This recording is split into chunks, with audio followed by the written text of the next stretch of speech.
मैं ओंकार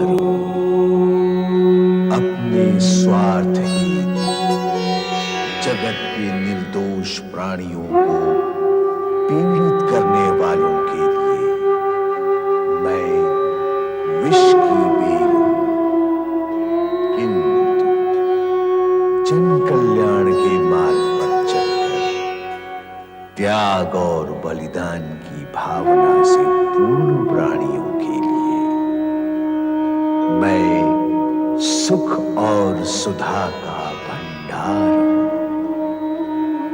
मैं ओंकार हूं।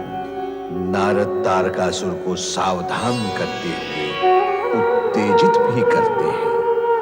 उधर हिमालय भवन में हिमालय राज पुत्र मैनाक और महामंत्री को विवाह पूर्व की व्यवस्था के लिए निर्देश देते हैं, किंतु मैना रानी को उदास देखकर उसे समझाने का प्रयत्न करते हैं। नारद जब स्वर्गलोक पहुंचकर मार्गशीर्ष शुक्ल त्रयोदशी के दिन शिव पार्वती विवाह की सूचना और निमंत्रण देते हैं, तो इंद्र तथा देवगण आनंद विभोर हो उठते हैं। शिव पार्वती विवाह का निमंत्रण देवर्षि नारद ने समस्त देवी देवताओं को पहुंचा दिया।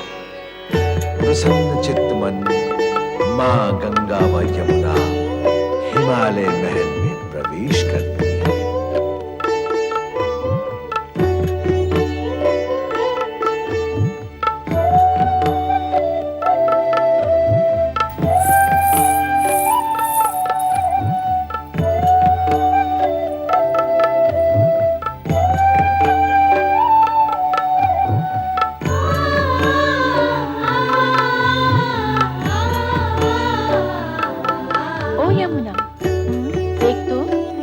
सामने क्या? कृष्णा ये गंगा और यमुना ही है ना? हमारी गोदावरी, एक पतित पावन गंगा और दूसरी सूर्य पुत्री यम की बहन यमुना। सामने तो देख, वो कृष्णा और गोदावरी है ना? हाँ है तो, और मुझे लगता है कि वो दोनों भी हमारे विषय में यही चर्चा कर रही हैं। लगता है हमारी तरह ये भी पार्वती का श्रृंगार करने ही आई हैं। हाँ, चलो। स्वागत है गोदावरी और कृष्णा का। आप दोनों पार्वती का श्रृंगार करने आई हो ना? आओ पार्वती का श्रृंगार करें। आज पार्वती का रूप तो अलौकिक होगा। देखकर हम सबकी आंखें धन्य हो जाएंगी। आओ चले। चलो।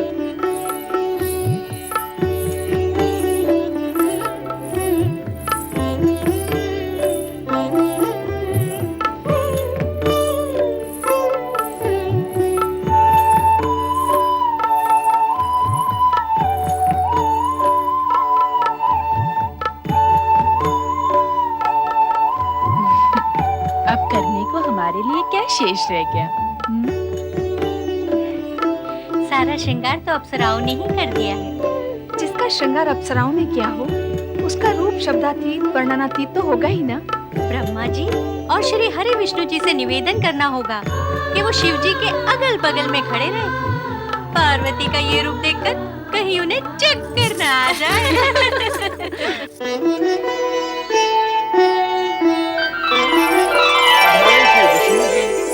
माता लक्ष्मी जी, परमदेव ब्रह्मा जी और माता सरस्वती जी, आपका स्वागत नंदी करता है। भगवान शिव शंकर की, सदाशिव भगवान शिव शंकर भोलेनाथ की, हर हर महादेव, हर हर महादेव, हर हर महादेव। हम जिनकी जय बोल रहे हैं, वे स्वयं कहाँ हैं? श्रृंगार कर रहे होंगे। किंतु उनके श्रृंगार की व्यवस्था के लिए तो हम आए हैं। नहीं नहीं माता, स्वामी ऐसा श्रृंगार नहीं करेंगे। विवाह करने जा रहे हैं, दूल्हा बनेंगे, तो क्या श्रृंगार नहीं करेंगे?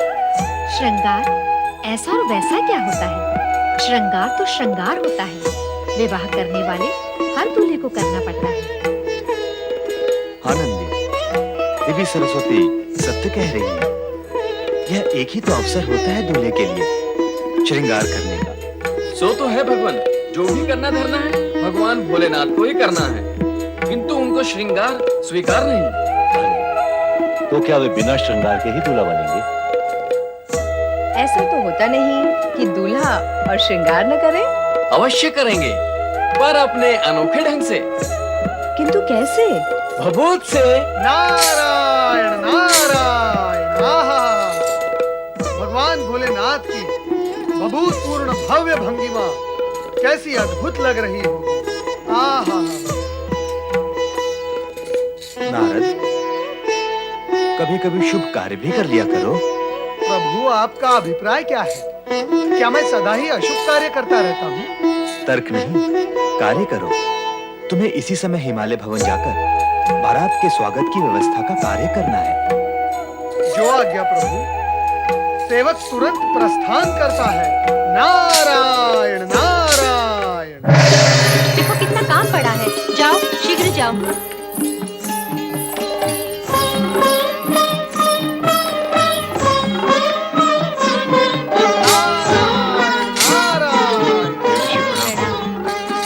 कहिए देवऋषि, मंडप देखा आपने, कैसा लगा?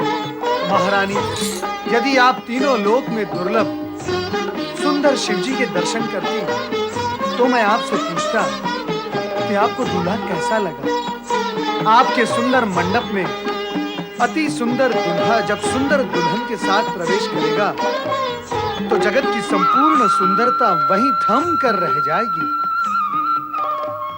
अरे, आप तो सुंदरता के दर्शन करेंगे ही, परंतु मैं जो यहाँ करने आया हूँ उसका क्या होगा? नारायण नारायण। देवऋषि, क्या करने आए हैं आप? हिमालय राज, मैं तो यहाँ भगवान श्री हरि विष्णु की आज्ञा अनुसार बारात के स्वागत का प्रबंध देखने के लिए उपस्थित हूँ। मेरा संबंध तो दोनों पक्षों से है। वर पक्ष और वधु पक्ष दोनों ही मुझे अपना समझते हैं। और आप हैं भी तो दोनों के। देवऋषि, बारातियों के स्वागत की सर्वोत्तम व्यवस्था की गई है। अतिथियों की सुख सुविधा के लिए हर प्रकार का प्रबंध किया गया है। हमारे अतिथियों को तनिक भी कष्ट नहीं होगा। आप चाहें तो स्वयं निरीक्षण कर लें। हिमालय राज, आपने शब्दों का जो चित्र मुझे दिखाया है उसके पश्चात और मैं क्या देखूं? बारात तो अब तक प्रस्थान भी कर चुकी होगी।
विष्णु हर्षाए झूम के नारद वीणा बजाए, देवऋषि जन खुशी में गाए, देवऋषि जन खुशी में गाए।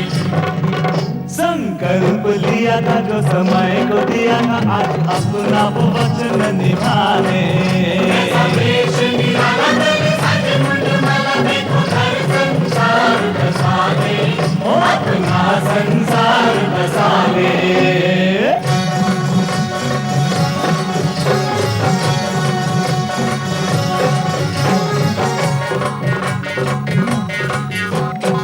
बाराती भूत चले हैं, घर के संग भूत चले हैं। बाराती भूत चले हैं, घर के संग भूत चले हैं। हो करियम भूत चले हैं, हो करियम भूत चले हैं। तन भभूत रमाए, माथे तिलक सजाए, भय क्षय तो जगत से मिटाने। ऐसा वेश निराला तेरे साजे मुंडमाला देखो घर संसार बसाने, अपना संसार बसाने।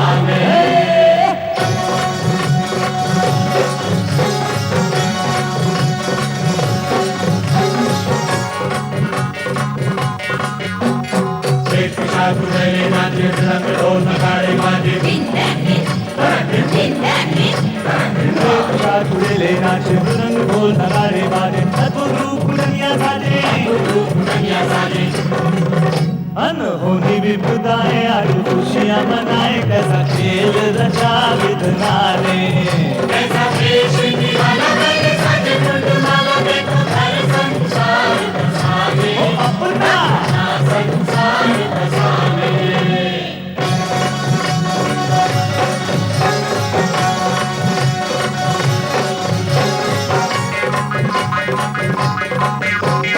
ब्रह्मा मंगलाचार सुनाए पुष्प सभी के कर बरसाए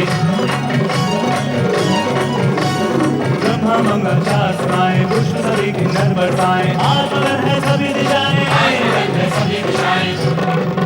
मंद मंद मुस्काते कई लीलाएं दिखाते कण कण को ही शिव मन बना ले ऐसा देश निराला मेरे साजे फूलमाला देखो घर संसार बसावे ओ अपना संसार बसावे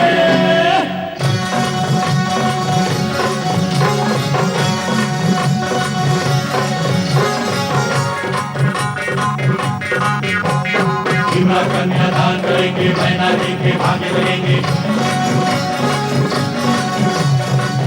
कन्यादान करेंगे मैना जी के भाग्य लगेंगे शिव शक्ति जब दोनों मिलेंगे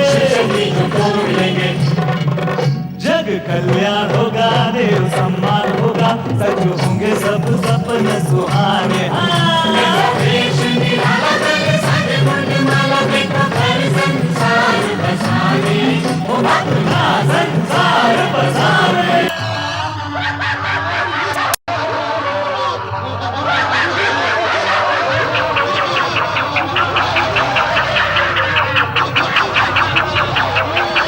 अरे ये बारात है या भूत प्रेत का झमेला? नहीं महारानी, वो देखिए अपनी जामाता शंकर जी को श्वेत वृषभ पर देखिए, कितना सुंदर और अनुपम रूप है उनका।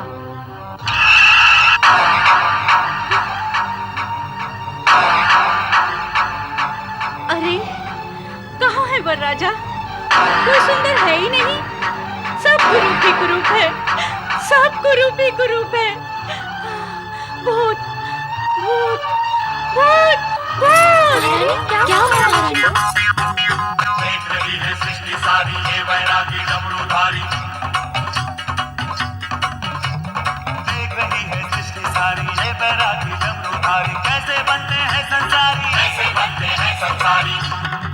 हो योगी बाबा सन्यासी देखे मर खटवासी कैसा जीवन साथी चले अपनाने ऐसा देश निराला मेरे साजे फूलमाला देखो घर संसार बसावे ओ अपना संसार बसावे पार्वती से प्यार रचावे देखो घर संसार बसावे अपना संसार बसावे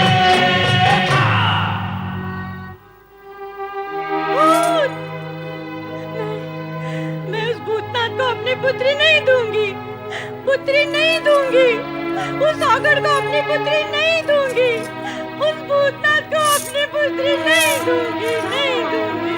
क्या हुआ? छल हुआ, कपट हुआ, देवताओं और ऋषि मुनियों ने मिलकर मुझे छला है,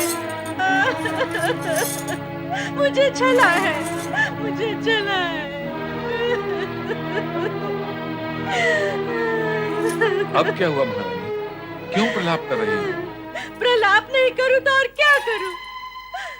आप सबने मेरे साथ छल किया है, छल किया है। मुझे शिव का सुंदर रूप, सुंदर वर्णन सुनाकर सहमत कर लिया, पर मैंने देखा था उसका भयानक रूप।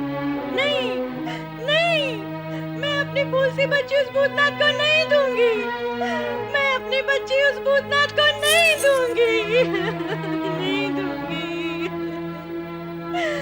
महारानी, इस शुभ घड़ी में ऐसे अपशब्द क्यों कह रही हो? सब अशुभ है, सब अशुभ है। मैं उस भयानक भूतनाथ को अपनी पुत्री नहीं दूंगी, नहीं दूंगी, नहीं दूंगी। नारायण नारायण। व्यथा की कोई बात नहीं है महारानी मैना देवी। शांत हो जाइए, आप शांत हो जाइए। वैकुंठनाथ, मेरे मन में, मेरे जीवन में अशांति पैदा हो चुकी है। मैं कैसे शांत हो जाऊं? महारानी, नारायण नारायण। मैना रानी, शुभ अवसर पर अशांति की चर्चा आपको शोभा नहीं देती। इसका कारण मैं नहीं हूँ देवऋषि। मुझे दिलाया गया विश्वास है जो अब असत्य हो चुका है। महारानी, कहीं कुछ भी असत्य नहीं है। तो फिर सत्य क्या है? अभी अभी मैंने जो शिव का रूप देखा है, क्या वो सत्य है? यदि वो सत्य है तो मुझे स्वीकार नहीं है। मुझे कहा गया था कि वो तीनों लोक से न्यारे हैं। छल किया गया है मेरे साथ। तुम्हारे साथ छल करने से किसका हित होगा मैना रानी? पार्वती, तुम यहाँ क्यों आई हो? ना आती तो क्या करती? तुम इतने ऊंचे स्वर ना निकालती तो मैं यहाँ क्यों आती? मुझे ऊंचे स्वर निकालने का कोई चाव नहीं है पार्वती, पर मैं देखती आंखों से तुझे अंधकार में नहीं जाने दूंगी। तुम्हारी आंखों ने जो देखा वो अंधकार नहीं, भ्रम है, भ्रम। एक बार द्वार पर चलकर देखो, भ्रम दूर हो जाएगा। पर ये भ्रम मुझे ही क्यों होता है? तुझे या किसी अन्य को क्यों नहीं होता? पार्वती अथवा अन्य किसी को कोई शंका नहीं है देवी, और तुम्हें शंका के अतिरिक्त कुछ नहीं दिखता। महारानी, अपनी पुत्री पार्वती की बात मानो और भगवान शिव को शंका रहित मन से देखो, तब सभी कुछ स्पष्ट, सुंदर और श्रेष्ठ दिखेगा। हाँ महारानी मैना, शंका का वर्ण काला होता है। यह मन की आंख पर चढ़ जाए तो सब कुछ काला और कुरूप दिखाई देता है। आपने क्या मेरे साथ कोई नया छल करने की योजना की है? मैना रानी, क्या मैं तुम्हारे साथ छल करूंगा? वैकुंठपति, आप पूजनीय हैं, आदरणीय हैं। मैं स्पष्ट कहने की दृष्टता की क्षमा चाहती हूँ, पर सत्य तो यही है कि देवताओं के हित के लिए अनेक बार आपने असुरों के साथ छल किया है। केवल असुरों के साथ? देव और मानव के हित में ऐसा तो मैं भविष्य में भी करता रहूंगा, परंतु तुम्हारा संबंध तो असुरों से नहीं है, इसलिए तुम्हारे विषय में हित की ही बात सोची जा सकती है। और तुम्हारा हित इसी में है कि तुम शिव शंकर के सत्य स्वरूप को जानो और मानो। श्री हरि विष्णु, मुझे अपनी नहीं, अपनी पुत्री पार्वती के हित की चिंता है। क्या मेरी फूल सी कोमल पुत्री पार्वती उस भयावह भूतनाथ? मैना रानी, जिस पुत्री के हित और मोह में पड़कर तुम बार बार भोलेनाथ को अपशब्द कह रही हो, उस पुत्री से भी तो पूछ लो कि उनका रूप कैसा है। क्या हम सब पार्वती का हित सोच भी सकते हैं?